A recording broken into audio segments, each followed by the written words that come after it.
Dahil hapon na naman, kailangan na naman nating magtrabaho.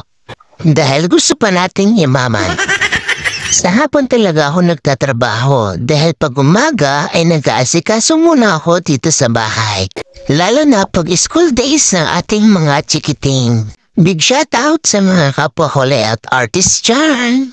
Ako minsan bago ako mag-layout ay kinokondisyon ko muna ang katawan at utak ko. Pahiga-higa muna. Pa-cellphone. At pag okay na ako, tsaka pala ako gagawa. Mahirap kasi pag wala ka sa kondisyon. Dahil ang ending, wala kang matatapos. Kaya yung mga nagsasabing, matali lang yan, pindot-pindot lang yan. O di kayo na gumawa. Dapat, stay humble pa rin tayo. Ganito lang ang setup ko araw-araw, papindot-pindot. Ganon talaga pag may pangarap, kahit paulit-ulit na natin ginagawa, kailangan natin magtiyaga. Kasi doon naman talaga nagsisimula ang lahat. Kailangan talaga natin magsumikap dahil walang bagay na madali.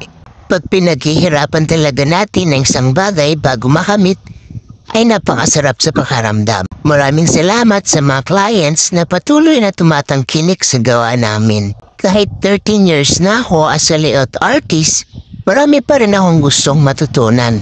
Never stop learning new things. Huwag kang matakot matuto sa mga bagay na pwedeng makatulong sa pag-unlad mo. Walang easy life. Walang nakakarating sa dulo nang hindi nahihirapan. Laban.